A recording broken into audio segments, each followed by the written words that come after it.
A Primeira Guerra Mundial. Com a prosperidade europeia do início do século XX, se transformou em um dos conflitos mais sangrentos da história da humanidade. Veremos isso agora em mais uma de nossas videoaulas. Você está no canal Sistema de Ensino Monte Carlo, um canal para quem pensa diferente. Já aproveite, deixe seu like. Caso você ainda não seja inscrito no canal, considere se tornar inscrito. É uma forma de você motivar o nosso trabalho e mostrar ao YouTube a relevância dos nossos conteúdos aqui para a plataforma. Então, pessoal, depois de todo aquele, ou melhor, por trás de todo aquele otimismo que a Europa estava vivenciando, decorrente ao avanço tecnológico, ao avanço científico, à prosperidade econômica proporcionada pela burguesia, havia-se conflitos, havia-se tensões e muito de sentimentalismo por conta de derrotas do passado, né? Então, o espírito de euforia que predominou na Europa durante a Belle Época contrastou, no entanto, com o acirramento das tensões entre as potências europeias, e tudo isso tem um motivo, tudo isso tem um porquê, né?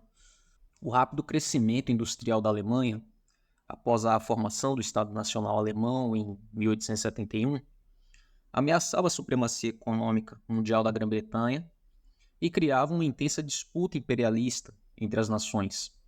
A França, a terceira força nessa competição, nutria um sentimento de revanche por ter perdido as regiões da Alsácia-Lorena, que era uma região rica em ferro e carvão, para a Alemanha na Guerra Franco-Prussiana em 1870. As disputas entre esses três países por território colonial na África também geravam fortes tensões. E à medida que essas rivalidades se intensificaram, os países europeus aumentaram consideravelmente a sua produção de armas. Além disso, quase todas as nações do continente adotaram o serviço militar obrigatório, o que fez seu contingente militar crescer de forma expressiva. A Europa, portanto, passou a viver o que se convencionou chamar de paz armada. Eles sabiam da iminência de um conflito e passaram a se preparar para uma possível guerra, para um possível enfrentamento. Um fator também essencial para o acirramento das tensões na Europa foi o nacionalismo. Na Europa, esse sentimento nacionalista ele é muito forte. Na Península Balcânica, o plano sérvio de criar a Grande Sérvia, reunindo os povos eslavos dos Balcãs, voltou-se contra a dominação turca e austríaca na região. A Península Balcânica era ainda alvo do pan-eslavismo, movimento dirigido pela Rússia pregando a união dos estados da Europa Oriental sobre a proteção do Estado russo.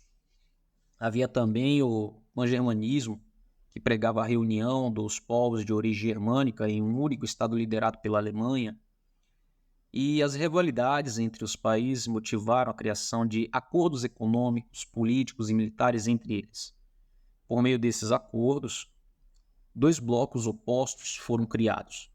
De um lado você tinha a Tríplice Aliança formada pelo Império Alemão, pelo Império Austro-Húngaro e pelo Reino da Itália. E do outro lado você tinha a Tríplice Entente, que reunia a Rússia, a França e a Grã-Bretanha. Esse sistema de blocos, aliados a vários outros fatores, transformou o continente europeu em uma bomba relógio prestes a explodir. E com isso, o acordo de paz armada ela não ia tardar a ser rompida. Com um cenário tão favorável à guerra se desenvolvendo na Europa, bastaria uma pequena faísca para esse barril de pólvora explodir. E essa faísca foi exatamente a crise nacional da região dos Balcãs. Até o início do século XIX, o Império Otomano dominava a maior parte da Península Balcânica e, no entanto, as muitas nacionalidades reunidas no Império passaram a lutar por sua independência, estimulada principalmente pela Rússia e pela Áustria-Hungria, que tinha muitos interesses na região. Hungria e Áustria, nesse período, eram um império único. tá? Por isso ela é tratada assim, austro-húngaro, Austro-Hungria. Principalmente depois da Segunda Guerra Mundial, esses dois países eles se tornaram autônomos e independentes. Em 1878, depois de várias rebeliões e de um confronto militar entre Rússia e Turquia, foi assinado o Tratado de Berlim, que estabelecia a independência da Sérvia, de Montenegro e da Romênia e determinava que a Bósnia e Herzegovina passaria a ser administrada pelo Império Austro-Húngaro, apesar de continuar pertencendo ao Império Otomano. A Sérvia, que buscava a união de todos os povos eslavos dos Balcãs, ambicionava incorporar a Bósnia e Herzegovina ao seu território e, no entanto, a Áustria-Hungria anexou a região em 1908, contrariando os interesses nacionais da Sérvia. A tensão nos Balcãs chegou ao auge em 28 de junho de 1914, onde nesse dia o arquiduque Francisco Ferdinando, herdeiro do trono do Império Austro-Húngaro, ele foi assassinado em Sarajevo, que era a capital da Bósnia, por Gravilo Príncipe, militante da organização secreta Mão Negra, que lutava pela causa bósnia-sérvia. Com o atentado, o grupo visava deflagrar uma rebelião interna contra a dominação da Bósnia pela Áustria-Hungria.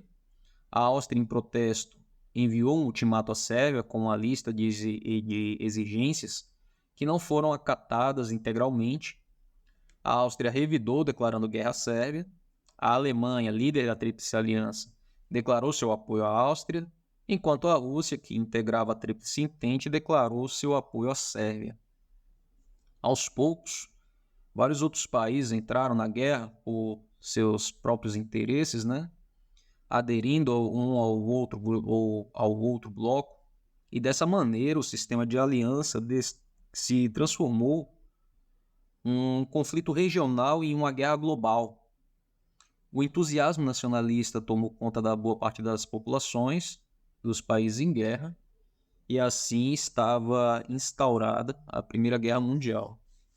A Alemanha começou a guerra colocando em prática o plano chamado Schlieffen, que consistia em dominar a França o mais rápido possível, invadindo o país vizinho através da Bélgica, da Holanda e de Luxemburgo, desviando o ataque da fronteira germano-francesa e dificultando a ação das forças de defesa. No entanto, a resistência das tropas belgas retardou o avanço alemão, permitindo que a defesa francesa se reorganizasse. Deve ser o problema de toda a guerra. Achar que o país ele não vai se defender, que o país que está sendo atacado ele não vai reagir.